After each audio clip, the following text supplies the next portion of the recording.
The sun is a roaring thermonuclear furnace, millions of degrees, surrounded by billions of blazing stars, so why does space feel cold? Tonight we answer a deceptively simple question: why is space so cold when the sun and the universe are so hot? Start with the paradox. Near the sun, light is fierce. But step into the shadow of a spacecraft and your thermometer can plunge. That's because temperature and heat aren't the same thing. Temperature tracks the energy of particles. Heat is energy you can actually absorb. In space, there are almost no particles to share that energy, so there's very little heat to feel, even when the few particles out there are racing fast.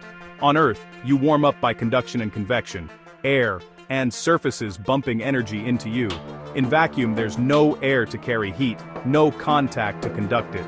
The only way to gain or lose energy is radiation, absorbing sunlight and emitting your own infrared glow. Space isn't a freezer full of cold air, it's almost no air at all. That emptiness is what makes it feel cold. Now think distance. Light spreads out. The solar flux follows the inverse square law.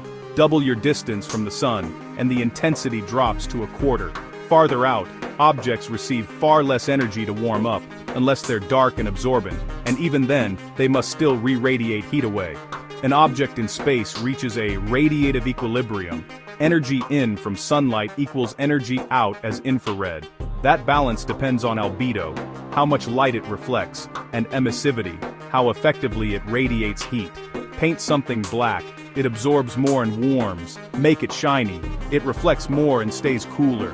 Flip it into shadow, and with no sunlight in, it radiates away energy and chills fast. This is why the sunward side of a satellite can run hot while the night side drops frigid. Rotate it, and you average out the extremes. Design it with radiators and coatings, and you control where the heat goes.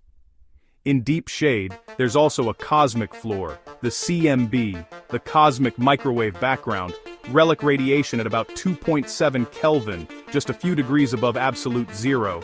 Left long enough in darkness, a perfect radiator would coast toward that chill. But wait, astronomers call some interstellar gas hot, millions of degrees. Shouldn't that roast you? Not really.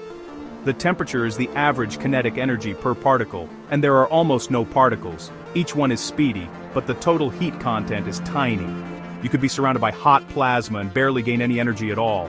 Compare that to a warm room on Earth. Dense air, countless collisions, heat pours into you. In space, the collision rate is so low you mostly exchange energy by light, slowly, gently, unless sunlight is blasting your surface. That's why spacecraft and suits look bulky and white. They're wrapped in thermal blankets, paints, and radiators to manage absorption and emission, keeping electronics, and humans, within a narrow comfort zone despite brutal day-night swings. Step into orbital shadow, you cool. Step into sunlight, you warm.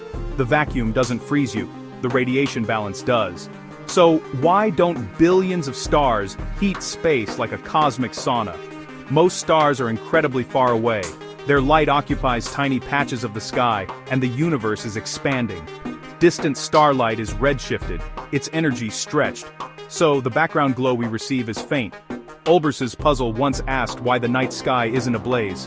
The answer: the cosmos has a finite age, distant regions haven't had time to flood us with light, and expansion dims what does arrive. The aggregate starlight just isn't enough to keep space warm.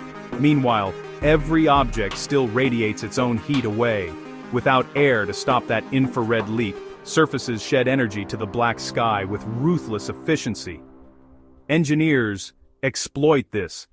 High emissivity radiators to dump heat, reflective foils to block sunlight, and careful orientation to balance inputs and outputs, because in space, temperature control is an orbital dance.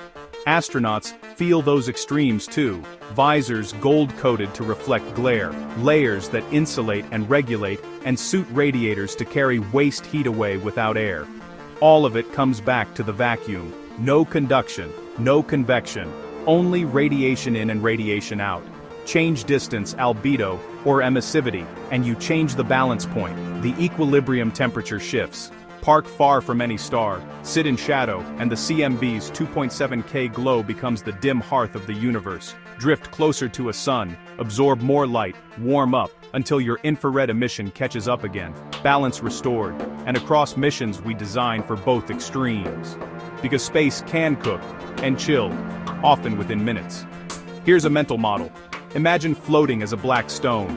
In sunlight, you soak up photons. Your temperature climbs until your own infrared glow balances the input.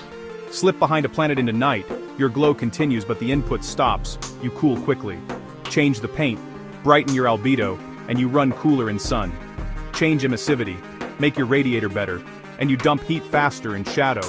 That's spacecraft thermal control in a nutshell. No air, no breeze, just the silent arithmetic of photons, temperature versus heat, absorption versus emission, distance and design deciding your fate. So when we say, space is cold, we really mean, space holds very little heat. The emptiness denies you collisions. Only light can warm you. Only light can cool you. And most of the universe sits far from suns. Between stars, the average starlight is feeble. The vast distances and the expanding cosmos keep the background dim and cold. Yet where light does strike, planets, dust, spacecraft, surfaces warm until equilibrium locks in. Different places, different balances, same rule book. From Mercury's blistering dayside to a comet's frigid night, it's all radiation math set by distance, albedo, and emissivity. On orbit, we choreograph sunlight and shadow, rotate to even out heat loads, angle radiators to see cold sky, shutter instruments, and keep lifelines flowing for crews and circuits alike. Thermal control turns the harsh vacuum into a manageable environment, precisely because vacuum is predictable. No hidden currents, no surprise breezes, just photons, and the choices we make about what to reflect and what to emit. Zoom back to the big picture. The early universe blazed, but it expanded and cooled. Today the microwave afterglow, 2.7 Kelvin, bathes everything, while pockets near stars climb to comfortable or scorching equilibria. Between those islands of light, the ocean of space stays sparse and stingy with heat. Space isn't cold because stars aren't hot. It's cold because emptiness doesn't share. One last nuance, even in cold space, high-energy particles and sunlight can be dangerous. Temperature, comfort, and radiation, safety, are different battles. One about heat, the other about energetic particles and photons. That's why shielding and thermal control are separate layers in spacecraft design. Keep yourself thermally balanced and well shielded, and the void becomes survivable.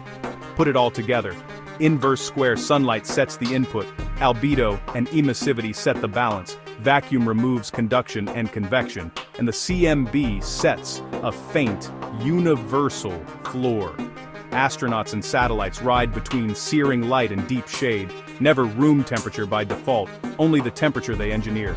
Manage the photons, and you manage the cold. And across the cosmos, most space remains dim and empty, so its average energy stays low. Hot stars don't fill the void with heat, they light up islands within it. The rest is a vast, quiet darkness, with just enough ancient microwave glow to whisper the universe's origin story. Cold not as a temperature of air, but as the absence of shared heat. So next time you see that blazing sun against a black sky, remember, warmth isn't guaranteed. In space, you only get the heat you can catch, and the heat you don't radiate away. Everything else slips into the cold. Recap: vacuum kills conduction and convection, radiation rules. Inverse square sunlight fades with distance, albedo and emissivity set equilibrium. The CMB whispers 2.7 Kelvin in the shadows. Sparse hot gas carries little heat. Billions of stars don't add up to a steam bath. That's why space is cold, yet sometimes scorching, depending on where you stand, how you face the sun, and how you shine back into the dark. Space feels cold because it holds so little heat.